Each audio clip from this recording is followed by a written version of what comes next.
All right, I'm back. So on the last video, I left you hanging a little bit. We didn't quite finish our list that we started with at the beginning of the day, but now we're going to finish it. We're going to get all the things on our list checked off. So we got that tarp removed, added some compost to that plot where we're doing the no-till, added compost to our dino dig / onion plot, got that taken care of. Now we need to plant a cover crop of mustard, and we need to plant a cover crop of chickpeas. So as I was telling y'all a couple videos ago, we're growing food in 3 out of the 6 plots in this area we call the Dream Garden. We're growing food in 3 plots this fall / winter. The other 3 plots, which makes 6 total, we're putting cover crops in and feeding our soils. So this is the first one we're going to be putting cover crops in, where we had okra growing from the spring all the way till I cut it down a few weeks ago. So we're going to be putting a cover crop here, and today we're putting another one right here where we had our peppers. Now both of these plots I have tilled once since I removed all the plants.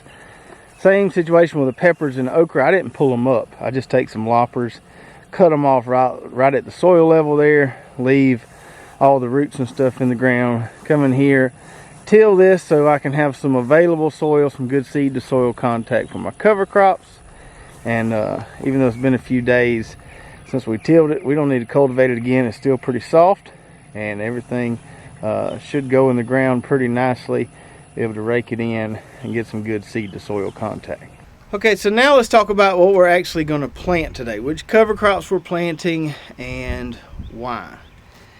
The first thing to talk about here is nematodes. Now some of you may be familiar with what nematodes are, some of you may not. So I'll give a little refresher here. Nematodes are the most abundant animal on the planet. There are more nematodes than there are any other kind of animal. Now we're not talking about bacteria, but just animals. Nematodes is the most abundant animal. They're everywhere in the soil. There are good nematodes and there are bad nematodes. We want the good nematodes in our soil. We don't want the bad nematodes. The bad nematodes can negatively affect your vegetable production in a big way if you have too many of them. And 2 crops that come to mind where they can really have an impact are okra and tomatoes. For me down here, it seems to be more the case with okra than tomatoes, but you can have an issue with both of those. They don't affect every single vegetable crop we grow, but a few of them they do. Now, how do you know if you got a bad nematode problem? Well, if you pull up the roots on a tomato or okra plant and you see these little nodules on the roots, that is a sign that you have root knot nematode problems. And so you can pull up the roots and see if you have them there. Now in my case, I just cut off my okra stalks at the soil level, so I didn't pull up the roots. So I didn't really investigate to see whether I have any bad nematode problems or not, but I always like to do something as a preventative measure. After I plant okra, I always like to follow my okra plantings with a planting of mustard. So this whole process we do is called biofumigation. And biofumigation is an organic way to reduce harmful nematode populations in your soil. Yes, you can control nematodes through processes like fumigation, using chemicals and stuff. But a lot of people, it's not feasible to do on a small backyard garden scale, and a lot of people don't want to use those chemicals. And sometimes those chemicals can just completely eradicate all of your soil life, and we definitely don't want to do that. So we're going to use a process called biofumigation, and this involves planting mustard. If you ever eat mustard raw, you'll notice it has a little spice to it. And that spice comes from a chemical compound called glucosinolates. And if you were to break down that mustard and till it into your soil, what happens is those compounds are released and they help get rid of those harmful nematode populations. Now there's several different types of mustard out there you can use for this. In the past, we planted just your standard Florida broadleaf mustard, which is kind of just the standard mustard that everybody grows to eat. Really good to eat, especially in the fall around the holidays and such. But that particular type of mustard is on the lesser end of the spicy scale. We've got a variety we just added called Kodiak brown mustard that is a lot more spicier, something you wouldn't really want to eat. Where's it at? Right here. So you wouldn't want to eat this stuff, but because it's spicier, the biofumigant properties are higher. So this particular variety, this Kodiak brown mustard, works a lot better as a biofumigant. You're not going to eat it.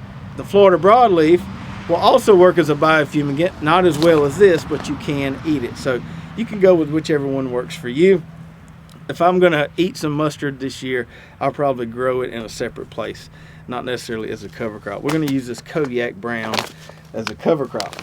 Now for this biofumigation process to work, you have to chop it up and till it into the soil. So you wait till the leaves of the plants get really big.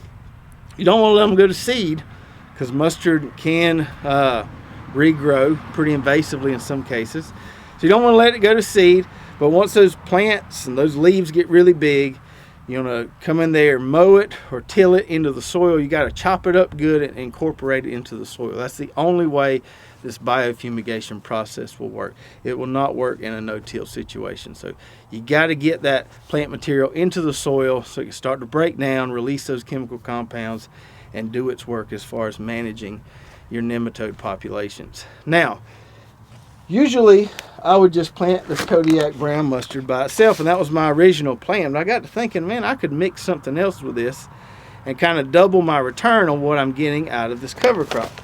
So I'm going to mix it with some tillage radish.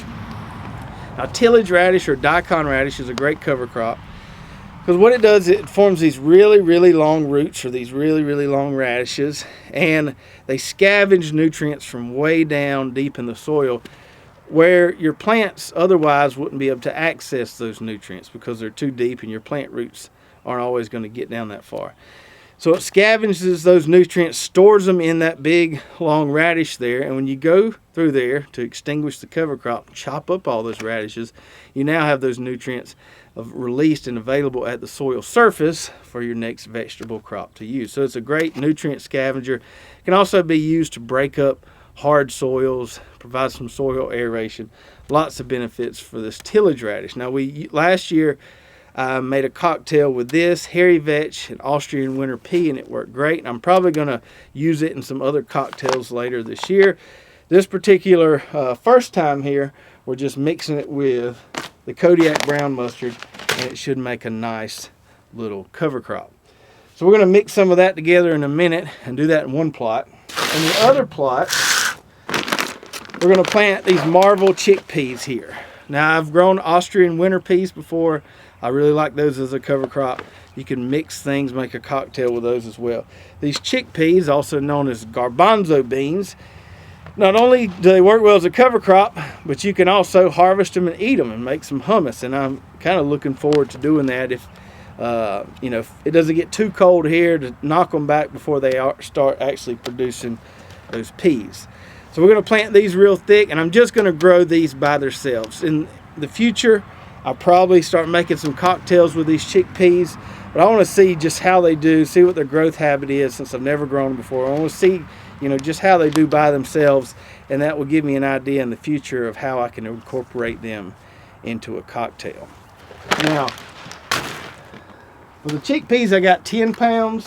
Probably won't use that whole 10 pounds. I might get close to it. I like to plant these cover crops really, really thick.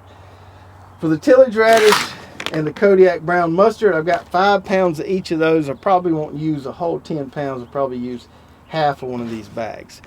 And when you're mixing cover crops like this, you can do it two ways when you're planting a cocktail. You can go out there, spread the mustard, then come behind it and spread the radish. I did that earlier this year with a cocktail of sorghum sudan grass and iron clay peas. I strode one by hand, then came back behind and strode the other one, then raked them in. In this case, these seeds are pretty equally sized, and so I'm going to mix some up in this little bucket here and then kind of strow them both at the same time. If you're doing a cocktail where the seeds are all different sizes, you may want to broadcast them separately. That way you get a more even distribution and you don't go too heavy on one of these. The ones with the smaller seeds, you can tend to overplant those a little more than you can the ones with the bigger seeds. So we're going to take some of this bag here, and these are our new fancy little foil bags that our bulk seeds come in. And these are nice because you don't use all the bags. The seeds store really, really well in here. So these mustard, if you were to put this up against any other mustard seed, you couldn't tell the difference. It just looks like most all brassica or mustard seeds. So I'm going to put about half this bag in here.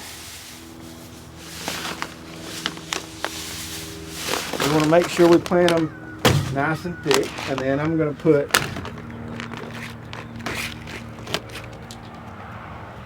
about half this bag of tillage radish in here.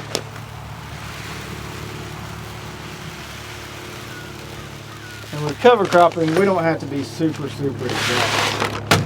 And then I'm just going to take my hand, kind of mix it all together there, so that when I grab a handful to strow them, I get an equal amount of the mustard and the radish there.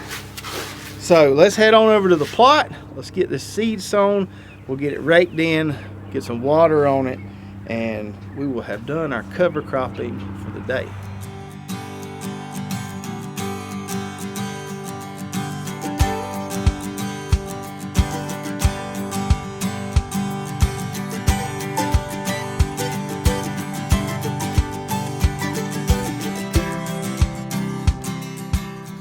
All right. So we're supposed to get some rain tomorrow, but I like to water these things in as soon as I plant them.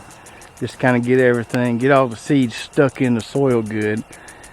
I'm not sure if it's supposed to be a hard rain tomorrow or not. These plots are pretty flat out here, so it's not like I have to worry about stuff washing out of the plots. But anyway, I like to get some water on them as soon as I can, and usually you can see this stuff coming up in, 2 to 3 days germination if you keep good water on it. And it's fairly warm out here today, so I expect to have some decent germination. As soon as this plot gets watered in good, we'll throw that overhead sprinkler over there where we put that mustard and tillage radish in, water that in a few hours, hopefully get a little more rain tomorrow, and we'll get these puppies up and going. I want to show y'all these chickpeas real quick. Look at these things. They actually look like you could take these and hydrate them. They'd be quite tasty. Almost looks like a zipper pea, smaller, but hopefully we can get a little decent harvest off of them if they make it long enough. We're at least gonna get a good cover crop out of them, but maybe we could harvest some and make our own little special treat with them. All right, nothing feels better than making a list and checking off every item. Got mustard planted. Should add in radish there too. We made us a little cocktail we wasn't originally planning on. Got our chickpea planted, and we got everything done that we need to do today in the garden. So I hope everybody enjoyed that kind of real life work day here on the garden and homestead. Got a lot of stuff done today in preparation for fall. On some upcoming videos, our transplants should be ready soon. We'll start getting some transplants in the ground on those plots we composted. We got some onions almost ready. We'll be getting those in the ground. Lots of big things coming up on upcoming videos. If you have any questions about any of these cover crops we planted today, or cool season cover crops in general, put those in the comments below, and either myself or some of our great viewers will be glad to help you out. I'll put some links in the description below to all those great cover crops we planted today, so you can head on over to our website and check those out. If you enjoyed today's video, give me a big thumbs up. Don't forget to hit that subscribe button if you haven't already, and ring that bell so you get notified every time we come out with a new video. And if you did enjoy today's video, check out these other 2 videos right here that we've done in the past on cool season cover crops. I think you'll really enjoy those as well. We'll see you next time.